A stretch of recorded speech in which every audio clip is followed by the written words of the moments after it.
2015년 새해 우리가 날마다 새로워지는 우리 한 해가 되었으면 좋겠습니다. 이 에베소의 말씀처럼 날마다 새 사람을 덧입으로 2015년이 새로워지는 인생이 되기를 주의 이름으로 축원드립니다. 우리 인생이 새로워지면 우리 가정이 새로워지죠. 우리 교회가 새로워지고 또 이 세상이 새로워질 줄 믿습니다. 그런 가운데 오늘 우리 지난번 말씀과 연이어서 오늘 말씀 전하를 합니다.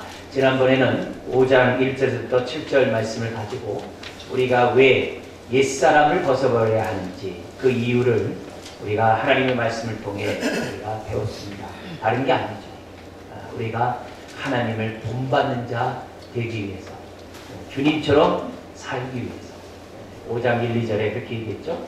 그렇게 하기 위해서 우리들이 옛사람을 벗어버리는 거죠. 특별히 우리 3절부터 6절까지 구구절절히 우리가 왜 옛사람을 벗어버려야 되는지 말씀하셨는데, 여러분 기억하십니까? 3절에 보면은 성도에 마땅한 바다 그랬어요. 옛사람을 벗어버리는 것은 성도에게 마땅한 바다. 4절 같은 데서는 오히려 우리는 세속적인 말이 아니라 감사하는 말을 해야 되는 사람이기 때문에 옛사람에 속한 말들은 버려야 된다는 거죠. 뿐만 아니라 그리스도의 나라와 하나님의 나라를 상속으로 기업으로 받을 자인데 어떻게 우리가 세상 사람처럼 사냐겠죠.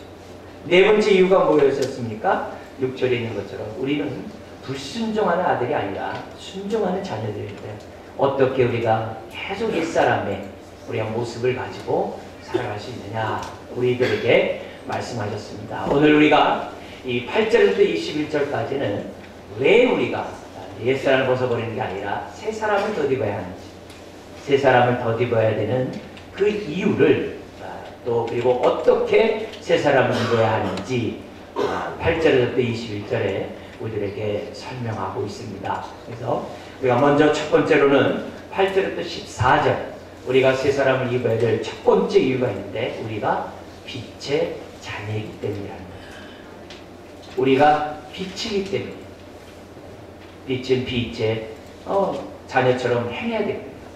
그렇기 때문에 우리는 새 사람을 날마다 덧입어야 한다는 그런 말씀을 우리들에게 하고 있습니다. 성경에 보면은 항상 우리가 이렇게 살아야 됩니다, 저렇게 살아야 됩니다 할 때마다 왜 그렇게 살아야 하는지, 왜 저렇게 행해야 되는지 그 이유를 먼저 이렇게 설명해요. 근데 그 이유를 설명할 때 어떻게 설명하냐면 우리 자신이 누구인지를 알게 합니다. 내 자신이 누구인지 똑바로 깨달은 거예요. 그렇기 때문에 너희는 그 이름에 걸맞게 또는 오늘 말씀처럼 빛의 자녀답게 이렇게 살아야 된다라고 하는 그런 말씀으로 성경이 기록되어 있다는 것을 기억해야 됩니다. 그래서 우리가 순종하는 거, 그냥 순종하는 거. 말씀이 그러니까 순종해야지. 그게 아니라 내가 누구이기 때문에 그 말씀에 순종하고 내가 거기에 헌신하고 내가 주의 말씀에 따라 살아가야 되는지를 내가 누구인지를 분명히 알고 저와 여러분들이 신앙생활을 한다는 것을 항상 잊어서는 안 돼요. 좀 더 설명을 드린다고 한다면 에베소 6장까지 있잖아요. 1장에서부터 3장까지 내용이 뭐예요? 하나님이 우리를 구원하신 목적이 나오죠. 제삼받고 자녀가 되고 하나님의 가족으로 삼으신 그 이유가 뭐예요? 저와 여러분들을 한 교회, 한 그리스도의 몸에 한 지체로 세우기 위해서, 교회를 만들기 위해서 우리 하나님이 저와 여러분들을 구원하셨대요. 그래서 하나님의 그 구원 계획이 1절 3장에 이렇게 탁 있어요. 개인 구원만이 아니라 교회를 세우고자 하는 하나님의 구원 계획이 3장까지 있어요. 그래서 4장부터 6장까지 뭐예요? 그래서 그러므로 이렇게 시작합니다. 그러므로 두 가지 얘기합니다. 하나됨을 힘써 지켜라. 그러므로 성령의 전인이 거룩하라. 그 거룩하라는 그 얘기를 옛사람을 벗어버리고 새사람을 덧입으라. 이런 메시지로 지금 뭐냐면 우리에게 구체적으로 말씀하고 있는 거죠. 로마서도 마찬가지죠. 16장까지 되어 있어요. 1장부터 11장까지 내용이 뭐예요? 믿음으로 말미암아 우리는 의롭다함 받습니다. 그 11장까지 쫙 설명합니다. 그리고 12장에서 그러므로 16장까지 무슨 얘기예요? 의의 삶을 사십시오. 이렇게 되어 있어요. 항상 원리가 있고 그러므로 이렇게 사십시오. 이게 성경이에요. 근데 이 그러므로 영역에 보면은 계속 앞에서 했던 이 원리 말씀을 또 상기시켜주고 그러기 때문에 이렇게 살아야 되지 않습니까? 이런 식으로 성경이 기록되어 있어요. 창세기 계시록까지. 오늘 이 말씀도 마찬가지입니다. 우리가 왜 새 사람을 더듬어야 되는가? 첫 번째 먼저 이렇게 거기에 대한 명제를 원리를 딱 얘기해. 당신은 빛이 아닙니까? 딱 이렇게. 빛이 아닙니까? 이렇게 얘기함으로써 저하는 데인데요. 그러면 빛의 자녀처럼 행하십시오. 그러면서 9절에 뭐라고 합니까? 빛의 열매는 모든 착함과 의로움과 진실함에 있다라고 우리들에게 설명하고 있는 거죠. 자, 그러므로 오늘 우리가 빛의 열매를 맺기 전에 내 자신이 누구인지를 첫 번째 우리가 무엇보다도 살펴봐야 될 줄 믿습니다. 우리는 누굽니까? 우리는 어둠이 아니라 누구예요? 빛이에요.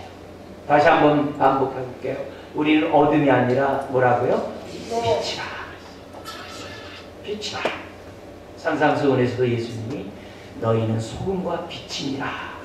빛이 되라가 아니에요. 빛이라. 딱 먼저 우리에게 선언을 탁 하셨어요. 그러므로 오늘 우리가 새 사람을 덧입는 저와 여러분들이 내가 누구인지 우리가 명확하게 분명히 인식하는 것이 무엇보다 필요합니다. 자, 근데 이 옛사람과 새사람이라는 단어를 설명하면서 옛사람을 어둠이고 새사람은 뭘로 지금 비유하고 있는 거예요? 빛이라. 사실 우리가 옛사람과 새사람을 얘기할 때는 잘 몰라요. 그렇게 확연히 구분이 안 됩니다. 그러나 빛과 어둠 그랬을 때는 구분이 확 됩니다. 사실 우리가 빛으로 나오기 전에는 어둠 가운데 있었어요. 어둠 가운데 있었을 때는 내가 어둠에 있는 것조차도 잘 모릅니다. 왜? 빛이 없으니까. 그래서 세상 사람들처럼 생각하고 세상 사람들처럼 살아요. 세상 사람들이 제일 가치 있게 여기는 것 중에 하나가 뭡니까? 소유와 지위잖아요. 야고보서에서는 세상 사람들이 많은 시험을 당하는 그 근본 그 이유가 소유와 지위 때문이라고 해요. 누가 많이 가졌네, 누가 적게 가졌네, 누가 높은 자리에 앉았네, 나는 왜 못한 그 자리에 못 앉네. 맨 그 문제라는 거예요. 그것 때문에 많은 삶을 어디가 해야 돼? 어둠 가운데 산다. 그 안에 있을 땐 잘 몰라요. 어떻게든지 승진하려고 하고 어떻게든지 간에 많은 소유를 가지려고 하고 어떻게든지 이름을 내려고 사람들 그렇게 일생 살아요. 그것이 어둠 가운데 있는 삶이라는 걸 잘 몰라요. 더구나 마음이 원하고 육신이 원하는 대로 그런 것들을 자발적으로 한다고 했어요. 그 에베소서도 얘기했다고. 근데 잘 모릅니다. 그러다가 빛이 딱 들어오니까 어떻게 돼요? 오, 이렇게 사는 거 하나님 기뻐하지 않는구나. 아, 이런 삶 가운데 있다가는 내 인생이 허물과 죄로 죽어서 이미 끝나버리겠구나. 여러 가지 생각들을 하나님이 뭐예요? 깨닫게 하신다는 거죠. 그래서 하나님이 어둠과 빛이라는 얘기를 함으로써 다시는 어둠 가운데 가지 말라. 옛사람을 벗어버리고 새사람을 던지라는 그 말을 너무 강력한 말로서 너희는 옛 어둠이 아니요 너희는 빛이라 오늘 저와 여러분들에게 말씀하고 있습니다. 그러면서 뭐라고 얘기하면 빛의 자녀이기 때문에 너희는 빛의 자녀들처럼 행할 것을 요구하고 있어요. 신분의 변화를 얘기한 다음에 거기에 걸맞는 삶을 살라는 거죠. 그러면서 빛의 자녀처럼 행했을 때 나타난 열매가 세 가지가 있는데 그게 뭡니까? 모든 착함과 의로움과 진실함. 여기 모든 착함, 이 착함이라는 단어가 우리는 그냥 저 사람 착해요. 저 사람 의로워요. 저 사람 순해요. 그런 개념들이 아닙니다. 성경에서 이런 단어를 썼을 때는 의미가 있어요. 특별히 여기 착함이라는 단어는 어떤 단어를 썼냐면 하나님이 이 세상을 창조하신 다음에 모든 것이 하나님의 뜻대로 되었어요. 그죠? 그러다 보시기에 뭐 했다라 그래요? 좋았더라 그래요. 바로 그 착함. 착함이란 뭐냐? 저나 여러분들이 하나님의 뜻대로 살아가고 있는 그 모습. 그래서 하나님이 보실 때 좋았더라. 그게 착함이에요. 그게 착함이에요. 다른 사람이 볼 때 착함 그게 아니에요. 내 스스로 볼 때 난 착한 사람이야. 나 착한 사람이야. 그게 아니라 내 삶이 하나님이 보실 때 하나님의 뜻대로 살아가고 있다. 그게 뭐냐면 착함이라는 거.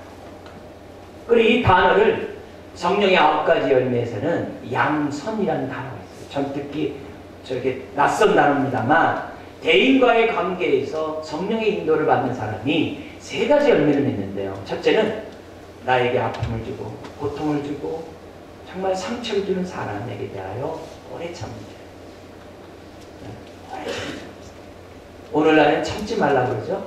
다 표현하라고 그러지만 그렇지 않아요. 오래 참는 거예요. 그리고 뭐냐면 오래 참는 게 능사가 아니라 그 다음 단계다. 참았냐? 그러면은 그 다음에 그 사람에게 사랑, 자비를 베풀어요.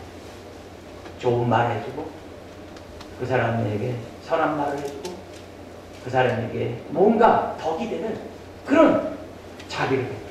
근데 자비를 베풀려고 하는 이 차원에 끝나지만 그 다음 단계 하나 더 나옵니다. 이게 뭐냐면 양선이에요.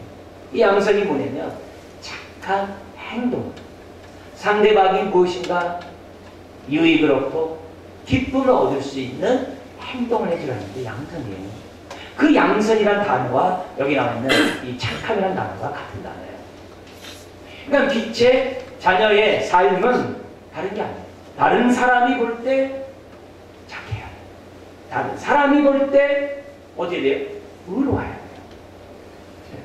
불의와 불공평이 판을 치는 이 세상 속에 저 여러분들이 공의롭게 정직하게 이것이 의라고 얘기해 줘야 되는 것이 의로움이에요. 그리고 또한 진실함. 이 진실함은 난 진실해 그게 아니라 에베소서 뭐라 그래요? 새 사람을 어떻게 입었다고 그래요? 의와 진리의 거룩함으로 새 사람을 입으라 그랬어요. 그 말은 뭐예요? 진리로 의롭다함 받고 진리로 거룩함을 입으라 그랬어요. 그게 새 사람을 입는 거예요. 새 사람을 입는 것은 그냥 입는 게 아니에요. 진리로 말미암아 새 사람을 입힐 수 있다 그랬어요. 그러면 여기서 말하는 진실은 뭐예요? 진리에 따라 순종하면서 살다. 오늘 우리가 날마다 새 사람을 더 느끼러 원하는 저 여러분들이 어떤 삶을 살아야 됩니까? 다른 것이 아니에요. 사람들이 볼 때 우리를 보고서 착하다고 의롭다고 하고 심지어는 진실한 사람, 말씀에 따라 살아가는 사람이라고 하는 그 말씀을 사람들로부터 들어야 한다는 거예요. 여러분 빛의 특징이 뭡니까? 사람을 가리지 않아요. 장소를 가리지 않아요.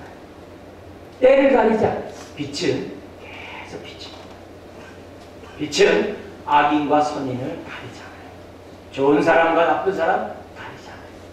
나에게 고통을 준 사람, 나에게 유익을 준 사람 가리지 않아요. 빛은 항상 일정해요. 모든 사람, 어떤 곳이든지 어떤 때든지 빛을 비춰요. 그리고 그 빛은 자연스럽게 모든 사람을 향하게 되어 있어요. 그게 바로 빛의 자녀의 삶이에요. 우리의 모든 착함과 의로움과 진실함, 사람을 가리지 않아요. 때를 가리지 않아요. 장소를 가리지 않아요. 모든 착함과 의로움과 진실함은 모든 사람에게 동일하게 비춰진다는 사실을 우리에게 가르쳐주고 있어요. 이게 바로 새 사람을 덧입는 사람의 모습이라는 거예요. 그래서 우리가 이런 말씀을 들을 때마다 마음이 이제 부질해요. 하나님, 나는 사람 가리고 사랑하고 싶어요. 나는 때를 가리고 사랑하고 싶어요. 저는 좀 장소를 좀 가리면서 나는 살고 싶어요. 하나님, 나에게 아픔을 주는 사람에게 나는 정말 뽐때를 보이고 싶고 나에게 상처를 주는 사람과 상종을 하고 싶잖아요. 그게 우리들의 마음이잖아요. 우리 옛사람의 마음이잖아요. 이런 마음을 갖고 이런 말씀을 들었을 때는 괴로운 거죠. 하나님 어떻게 해야 됩니까? 그러니까 우리가 새 날을 맞이하고 정말 새로운 삶을 살고자 하려고 한다면 옛것을 벗어버려야 됩니다. 우리가 순종하는 데 있어서 우리가 속지 말아야 될 것이 있어요. 사사기 구약에 보면 이 족장 시대가 이제 끝나가고 이제 왕정 시대가, 왕이 통치하는 시대가 들어가는 그 중간 500년에 사사들이 통치하는 시대가 있어요. 여러분 들어본 이름이라 한다면 기드온, 삼손 이런 사람들이 이제 사사들이에요. 근데 이 사사들이 통치하는 그 시대에 왜 하나님의 백성이 그렇게 하나님 앞에 악을 행하고 그렇게 하나님 앞에 의도 터지고 그렇게 하나님의 축복을 받지 못했느냐? 그들은 어렵고 힘들 때마다 주 이름 부르고 하나님 앞에 나와서 기도함으로 응답을 받고 구원을 받아요. 그래서 사사가 세워져요. 근데 500년의 역사는 완전히 처참한 삶이었어요. 왜 그럴까? 다른 게 아니라 그들은 하나님을 섬기되 부분적으로 섬겼어요. 하나님의 말씀에 순종하되 부분적으로 순종했어요. 그래서 스스로 착각한 거예요. 나는 하나님을 섬기네, 나는 하나님 말씀에 순종하네. 스스로 착각한 거예요. 여러분, 부분적인 순종은 사사기가 우리에게 보여준 것은 뭐냐면 불순종이랍니다. 부분적인 헌신은 불순종이랍니다. 하나님이 원하시는 예배는 온전한 예배, 하나님이 기대하시는 제물은 온전한 제물, 저와 여러분들에게 요구한다는 거죠. 그래서 새해를 맞이하면서 새로운 삶을 살고자 하는 저와 여러분들이 기도해야 돼요.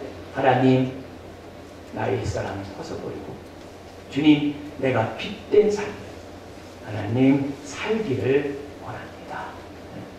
우리가 이런 빛된 삶을 살고자 우리가 2015년 마음에 결단한다고 한다면 그만큼 새해는 우리에게 받는 거예요. 우리가 이런 삶을 살 때 두 가지 효과가 이 세상 가운데 나타나는데요. 첫째는 뭐냐면 10절에 있는 것처럼 우리의 삶이 주님의 기쁨이 되기 때문에 사람들이 어떻게 돼요? 본이 됩니다. 본이 됩니다. 그래서 나도 저 사람처럼 살아야 되겠지. 본이 됩니다. 그러니까 반면에 또 하나의 우리가 이런 빛된 삶을 살 때 또 하나의 모습이 있는데 그게 11절, 12절에 나오고 있어요. 뭐냐면 어둠을 책망하는 자가 된다. 근데 이 책망이 뭐냐면 폭로하다 이 뜻이에요. 폭로하다. 우리가 착한 행동을 함으로 사람들로 하여금 내가 잘못 살았네. 사람들로 하여금 왜 나는 저 사람처럼 살지 못하지? 사람들로 하여금 자신이 어둠에 있다는 것을 스스로 깨닫도록 하는 그런 효과가 있다는 거예요. 근데 우리가 이런 빛의 열매를 살다 보면 사람에게 교훈도 주고 본이 되고 사람들의 어둠을 이렇게 폭로하고 이렇게 하는데 그 폭로하는 가운데 세상의 반응이 세 가지가 있어요. 한 가지는 뭐예요? 더 어둠을 갚아요. 내 친구였던 자가 나랑 같이 있던 사람이요. 나랑 헤어져요. 뭘 세상으로 갚아. 또 하나는 왜 너만 유별나게 사냐고 막 비판하고 비아냥거리고 심지어 어떻게 돼요? 힘이 있으면 핍박을 받아. 힘이 없으면 나를 갖다가 뭐하니? 자기 나름대로 반응으로 나를 갖다 괴롭게 하는 사람이에요. 또 하나의 반응이 있죠. 뭐예요? 나도 저 사람처럼 빛 가운데 살아야 되겠다. 이렇게 마음 먹는 사람이 있다는 거죠. 왜 세 가지를 우리가 기대해야 되냐면, 생각해야 되냐면, 우리가 빛된 삶을 산다고 사람이 다 좋아하지 않아요. 좋아하지 않아요. 뭔가 어떻게 돼요? 다 자기 이익을 구하려고 하는 그런 집단에 있으면 어떻게 돼요? 조금이라도 자기 유익을 위해서 다 입맛 붙게 돼요. 근데 혼자서 잘났다고 난 안 하겠어. 그건 잘못된 거야. 그럼 어떻게 돼요? 왕따 당하죠. 왕따. 가끔 우리 요 학교 앞에 중학교 애들이 막 여러 명이 모여가지고 막 이렇게 가요. 그럼 뒤에서 이제 저 같은 사람이 따라가는 줄 모르고 애들이 막 3, 4, 5, 4, 4, 5 이렇게 있으면서 막 가서 막 얘기를 합니다. 그러면 여기서 또 저기까지 몇백 미터 가면서 이렇게 들어보면요. 욕으로 시작해서 욕으로 끝나요. 욕 안 하는 애들이 없어요. 그냥 뭐 남자나 여자나 할 것 없이 막 욕 하면서 막 너무 자연스럽게. 네. 그런 애가 갑자기 욕하는 건 나빠. 욕하지 말어. 이렇게 하면 뒤에가 당하죠. 근데 그 가운데서 정말 한 영혼이라도 우리들의 삶을 통해 우리들의 말을 통해 사람들이 나도 저렇게 살아야지 한 사람이라도 그런 마음을 먹는다고 한다면 우리는 어떻게 돼요? 빛된 삶을 살아야죠. 근데 우리가 확신하는 것은 뭐냐면 13절, 14절 때문에 우리가 빛된 삶을 살아가지고 있어요. 13절, 14절 읽어볼까요? 그러나 징박을 받는 모든 것은 빛으로 말미암아 드러나나니 드러나는 것마다 빛이니라. 그러므로 이르시기를 잠자는 자여 깨어서 죽은 자들 가운데서 일어나라. 그리스도께서 너에게 비추리리라 하셨느니라. 14절은 인용 구절이에요. 인용의 말씀입니다. 뭐냐면 우리가 빛된 삶을 살아가는 그것이 지금 뭐 하는 거예요?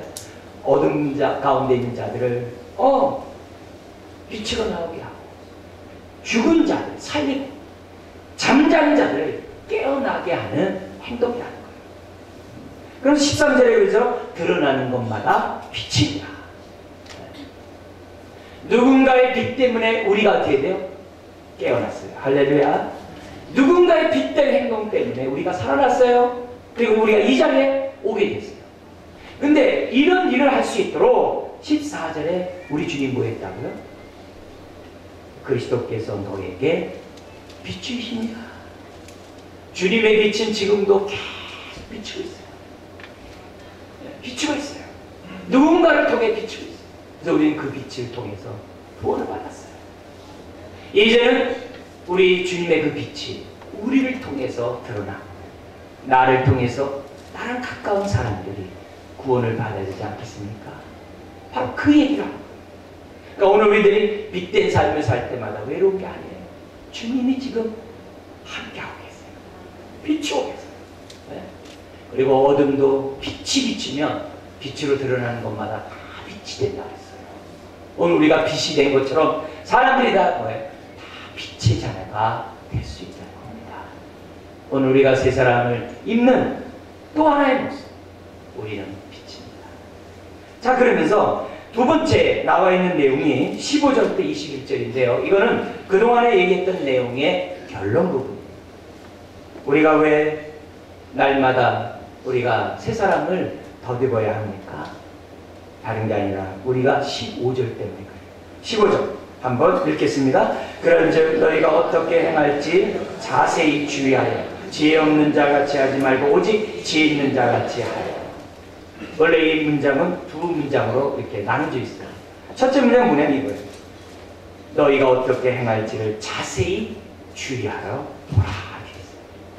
자세히 주의하여 보라. 너가 어떻게 살아야 되는지. 너가 지금 새로운 피조물이 아니야. 너가 지금 새로운 사람 아니야 이게. 너가 지금 하나님의 사람 아니야 이게. 너가 빛의 자녀 아니야 이게. 너희 자신 누구인지 자세히 주의하여 보라. 이게 결론 부분이죠. 그러나 우리가 이 말씀을 우리가 설교하는 의미에서 왜 좀 총체적인 의미에서 우리가 이 넓은 의미에서 왜 우리가 새 사람을 입어야 되는가? 우리는 하나님의 지혜를 아는, 지혜를 받은, 지혜를 소유하는 우리가 그래야 지혜 있는 자가 되었기 때문이라는 거죠. 그래서 15절 하반절에 이렇게 얘기합니다. 지혜 없는 자같이 하지 말고 오직 지혜 있는 자같이 하라. 여러분, 우리가 예수님을 만나기 전에는 무지했죠. 하나님의 선하시고 기뻐하시고 온전한 뜻이 무엇인지 분별할 수가 없었죠. 하나님을 인격적으로 만나기 전까지는 우리가 어떻게 돼요? 세상 지혜면 다 된다 생각했어요. 그러나 주님을 만난 다음부터 우리의 갖고 있는 이 지혜가 세상의 지혜가 우리를 구원하는 것이 아니라 하나님을 아는 것과 그 보내신 예수 그리스도를 아는 그 지혜가 나를 구원한다는 사실을 깨닫게 되죠. 그리고 세상에 지혜만 있는 것이 아니라 하늘에 지혜가 있다는 것들을 깨닫게 되죠. 선악을 분별하는 하나님의 지혜가 있다는 것을 깨닫게 되죠. 무지했을 때는 내 정과 욕심대로 살았어요. 내 마음 먹은 대로 살았어요. 내가 원하는 대로 살았어요. 내가 중심이었어요. 근데 믿고 나보니까 내 인생의 주인이 내가 아니라 주님인 것을 깨닫게 돼요. 놀라운 지혜죠. 이런 지혜를 갖고 있는 자가 되었는데 어떻게 지혜 없는 자처럼 살아가시냐 이게요. 우리가 왜 새 사람을 더디어야 됩니까?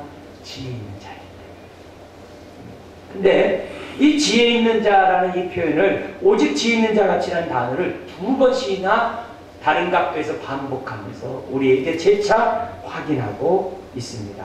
뭐라고 얘기하냐면 이 오직이라는 단어가 15절에 오직이라는 단어가 있죠. 오직 지혜 있는 자. 또 오직이라는 단어가 어디에 나옵니까? 17절에 오직이라는 단어가.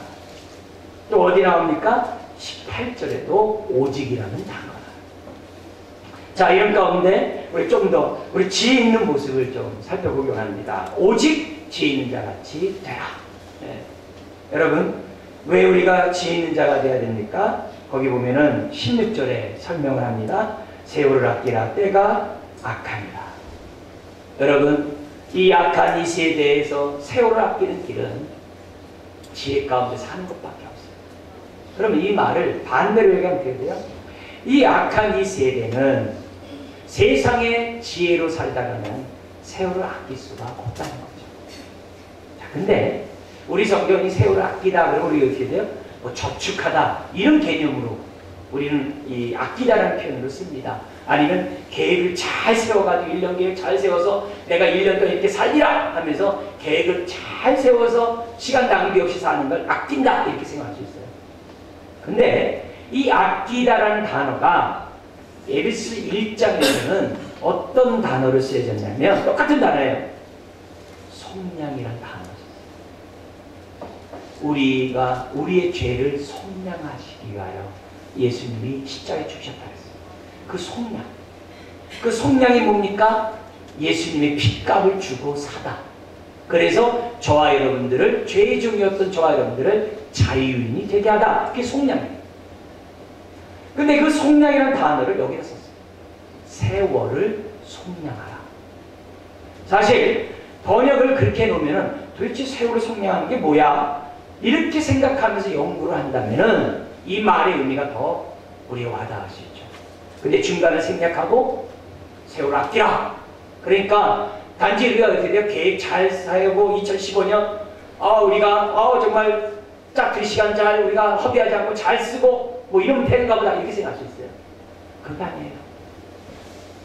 세월을 아끼라는 것은 세월을 구속하라. 여러분, 우리는 새 사람이 되었어요. 구원받았어요. 근데 우리는 어디에 있어요? 시간 속에 있거든요. 세월 속에 있거든요. 우리 자신만 새로운 피조물이 되면 안 돼요. 우리의 삶 또한, 우리의 시간 또한, 우리의 세월 또한 새로운 피조물이 돼야 돼요. 그러면 어떻게 사는 것이 세월을 아끼는 걸까요? 다른 게 아니죠. 하나님이 원하시는 뜻대로, 하나님이 저와 여러분들을 부르신 그 구원의 뜻대로, 하나님의 선하시고 기뻐하시고 온전한 뜻을 분별하는 가운데 살아가는 그 삶이 세월을 구속하는 삶이죠. 그 삶이 세월을 아끼는 거죠. 훗날 우리는 다 눈을 감고 하나님 품에 안겨요. 그때 나 참 잘 살았다. 감사하다. 그리고 임종한다 한다면 얼마나 기쁘겠습니까? 주님 앞에 딱 섰을 때 착하고 충성된 종아, 참 수고했다. 여러분, 그 말을 듣는다 하면 얼마나 기쁘겠습니까? 바로 그 삶.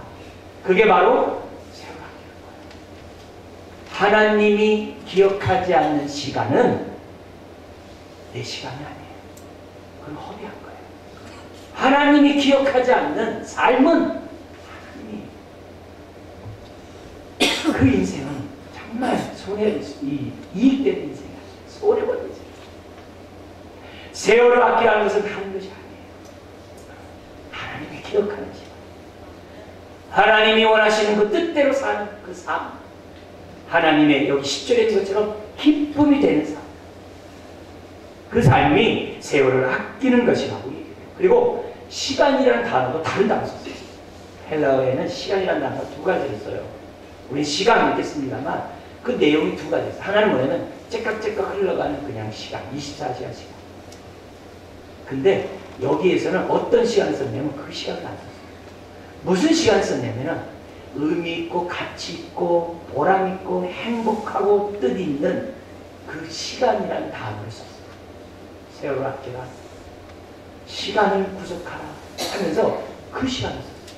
그러니까 우리가 살다 보면은 추억에 젖은 사진들 있잖아요. 또 아주 행복하게 어떤 장면들 있잖아요.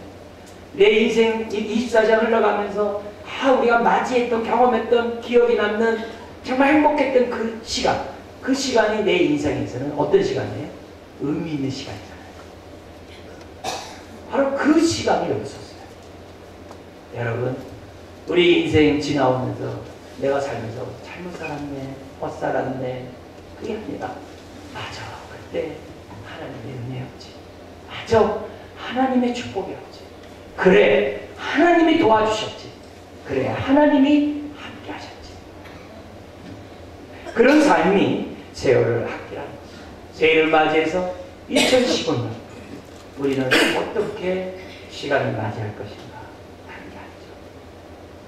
하나님이 주시는 지혜 가운데 어떤 것이 하나님의 기쁨이 되는지 지혜를 발휘하면서 살아야 될 줄 믿습니다. 자, 그러면서 두 번째, 오직이라는 단어가 17절에 나옵니다. 한번 읽어볼까요? 그러므로 어리석은 자가 되지 말고 오직 주의 뜻이 무엇인가 이해하라. 지금 앞의 내용을 다시 또 다른 각도에서 설명합니다. 세월을 아끼며 살아가는 그 인생을 살려면 어떻게 돼요? 주의 뜻이 무엇인가 이해를 해야죠. 그게 지혜로운 자죠. 다른 게 아니죠. 네. 그뿐만 아니라 세 번째, 오직이라는 단어가 18절에 나옵니다. 읽을까요? 술 취하지 말라 이는 방탕한 것이니 오직 성령으로 충만함을 받아라. 지혜의 삶이 성령으로 충만한 삶이죠. 또 그런 삶이 세 사람을 가지는 삶이고 주의 뜻이 무엇인지 분별한 삶, 서로 연결되어 있죠. 그러니까 오늘 우리가 지혜로운 사람은 술 취하는 삶을 살지 않아요. 어리석은 삶을 살지 않아요. 세상의 지혜로 살지 않아요. 근데 이 18절에 보면 술 취하지 말라 이는 방탕한 것이니 라고 했는데 이 말이 이거예요. 술 취하지 마십시오. 그럼 거기서부터 방탕한 것이 나옵니다. 이 뜻이거든요. 우리나라 분들이 많이 스트레스를 많이 받아서 술로 많이 이렇게 해소를 해요. 그래서 막 일주일에 막 두세 번씩 술들 많이 하고 또 한잔하면 어떻게 돼요? 마음이 좀 너그러워져서 말도 술술 나오고 상대방 말도 잘 받아들이게 되고 아주 다복하고 행복하고 일이 잘 그리고 직장생활 사회생활인데 참 좋다고 그래요. 그래서 막 두세 번씩 일주일에 갑니다고 그래요. 그래서 스트레스도 풀고 좋다고 그럽니다. 근데 그것이 처음에 그런 동기와 달리 성경은 뭐라고 하는 거예요? 거기서부터 방탕한 것이 나온다. 에이, 나는 안 그래요. 뭐, 나는 괜찮아요. 여러분 그렇지 않습니다. 그것이 조금만 지나가고 또 지나가면 어떻게 돼요? 나를 통제하지 못하게 돼요. 나를 통제하지 못해요. 여러분 심지어 우리가 그래요. 기도할 때도 너무 슬프면 막 너무 슬퍼서 하나님의 이 기도 안 들어주세요. 막 너무 슬퍼서 막 기도하면 어떻게 돼요? 주님 안 보이고요. 그 슬픔에 내가 콕 빠져가지고 더 힘들 때 있잖아요. 그게 우리예요. 기도조차도 기도하는 그 순간도 우리가 그래 나로 하여금 정말 슬픔에 빠지게 하는 것이 그 옛사람의 세상의 능력이에요. 그러니까 너무 이렇게 추억에 젖으면 어떻게 돼? 거기에 폭 빠져서 그게 능력이에요. 술도 마찬가지예요. 세상에 살아가는 것도 다 마찬가지입니다. 오히려 그런 것이 아니라 성령으로 충만. 성령으로 충만이라는 얘기는 성령으로 인도함 받아라. 성령으로 다스림 받아라. 성령으로 통제를 받으라. 그 순간에 술을 먹고 해결하고 싶어하는 그 순간에 성령으로 통제를 받아라. 통렬. 그래야 우리가 그래 새 사람이 더 될 수 있는 거죠. 지혜롭게 주의 뜻을 분별할 수가 있는 거죠. 자, 근데 우리가 성령으로 충만함을 받으자 했을 때 교회에서 제일 많이 성령 충만 받는 방법이 뭘로 들었어요? 기도하십시오. 그래서 우리는 막 주여 삼창하고 막 부르짖고 막 그래요. 또 뭐 배웠습니까? 우리가 뭐예요? 회개함으로 부드러운 마음을 가지십시오. 그럼 막 충만해서 막 얘기도 하고 또 뭐 있어요? 말씀 충만이 성령 충만입니다. 말씀 묵상도 막 해요. 근데 오늘 성령으로 충만함을 받는 방법을 특별히 공동체 안에서, 특별히 하나님의 구원의 목적이 교회를 세운 것이라는 그 뜻에 따라 성령으로 충만함을 받는 방법 4가지를 19절부터 21절에 설명합니다. 근데 이 4가지가 너무나도 중요한 성령 충만함을 받는 방법이에요. 신앙생활에서 우리가 빼놔서는 안 되는 아주 절대적인 4가지 요소입니다. 그 4가지 요소 하나, 둘, 셋, 넷 좀 보겠는데 첫 번째 요소가 19절 상반절에 있습니다. 한번 읽을까요? 시와 찬송과 신령한 노래들로 서로 뭐하며? 화답. 노래하는 게 아니에요. 서로 노래하며가 아니라 서로 말하며. 이 단어가 말하다라는 단어가 있어요. 그러니까 교제하라 이 말이에요. 뭘로 교제해요? 하나님의 그 시편에 보니까는 이런 은혜 말씀이 있네요. 하나님의 그 찬송에 보면은 이런 은혜로운 하나님의 찬송이 있네요. 아, 신령한 이 영적인 이 노래들, 이런 노래들이 있네요. 얘기해줘. 또 내 삶 속에서 하나님 만나다 보면 막 노래가 나오잖아요. 막 시기들이 막 나오잖아요. 또 내가 암송했던 하나님의 막 시편들이 막 기억나잖아요. 우리가 찬송 불렀던 그 내용들이 막 기억나잖아요. 그런 내용들을 다 가지고 서로 화답하라. 주님께 하는 게 아니라 서로 교제하라. 피차 가르치고 권면하고 서로 세워줘야 돼요. 성령으로 충만을 받는 첫 번째 그 모습이에요. 두 번째는 뭡니까? 두 번째는 너희의 마음으로 주께, 서로가 아니에요. 주께, 주님께 노래하며 찬송하고. 여러분, 우리가 주님 앞에 찬양하고 정말 노래하고 그럼 어떻게 돼요? 성령으로 충만을 받죠. 그래서 왜 찬송 많이 해요? 성가대가 은혜스럽게 해보세요. 목사가 설교하기가 얼마나 편한지 몰라요. 얼마나 편한지. 네. 성가대가 완전히 마음을 확 열어놓으면 하늘문이 열리고 성도의 마음문이 확 열려서 설교가 너무 은혜스럽게 주께 노래와 찬양. 그러면 성령이 막 기뻐하고 충만해. 세 번째 모습이 나와요. 20절에 보면 범사에 우리 주 예수 그리스도의 이름으로 항상, 범사에 항상 강조하는 거죠. 아버지 하나님께 뭐하라고요? 감사하며. 예배를 드릴 때마다 그 은혜에 감사하고, 예배를 드릴 때마다 또 감사하고, 또 감사하고. 감사할 것이 한둘이 아니죠. 우리의 한 해가 감사의 계절이 되기 위한 원한다면 감사로 시작하기를 주님 축원드립니다. 감사는 뭡니까? 내 시각에, 내 마음에, 내 삶에 하나님이 계시다는 거예요. 내 중심에 하나님이 계신 사람만이 감사해요. 정말 나를 인도하신 분이 나와 함께하는 것을 인식한 사람만이 감사해요. 그럼 그 인생은 어떻게 돼요? 계속 하나님이 함께하는 것을 볼 것이고, 그러면 그 삶은 감사로 이어져요. 심지어는 영역 가운데서도 감사를 하려면 그 하나님의 그 평강이 우리를 지배한다. 감사해요. 범사에 항상 감사. 하나님. 그리고 네 번째가 나옵니다. 그리스도를 경외함으로 복종하는 누구에게요? 피차 성도가. 피차 복종하라. 섬기라 이 말이죠. 그럼 네 가지가 나옵니다. 성도 간에 서로 교제, 하나님 앞에 뭐예요? 찬송과 감사. 성도 간에 대대어 피차 순종, 복종, 섬기는 삶. 이게 뭐예요? 성령 충만한 삶. 오늘 우리가 그러면 이 네 가지 삶이 온전히 이루어지는 것이 어디예요? 그게 교회죠. 그게 예배소죠. 왜 하나님 우리를 구원한 것으로 끝나지 않고 우리를 왜 한 가족, 한 교회로 묶어 주셨느냐? 왜 하나님의 구원의 계획이 교회를 세우는 것이냐?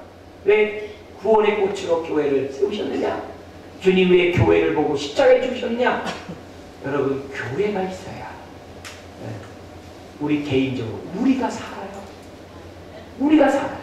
에베소 3장 10절에 뭐라고요? 하나님 우리 개인보다 교회를 통하여 세상에 하나님의 각종 지혜를 알리기를 원하셨다. 세상은 교회를 통하여 하나님을 봐요. 그러려면 교회가 성령 충만해요. 성령 충만한 교회가 되려면 돼요. 여기 네 가지를 해야죠. 주님께 감사 찬양만 하고 끝나면 안 돼요. 성도들끼리 드세요. 화답해요. 교제해요. 그리고 성도들끼리 뭐 해야 돼요? 서로 복종해야 돼요. 성계. 피차 화답하고 피차 복종하는 성도 간의 이 관계가 온전해질 때 성령이 충만한 거죠.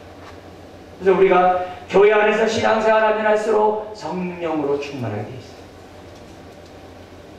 그래서 하나님 교회를 만들어 오신 거예요. 교회 안에서 신앙생활 하면 할수록 은혜가 있는 거예요.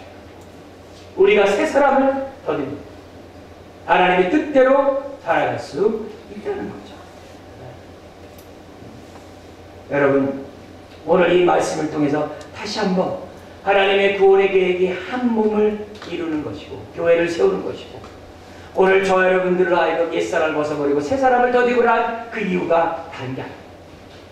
나도 새로워지지만 내가 새 사람 이유는 어떻게 돼요?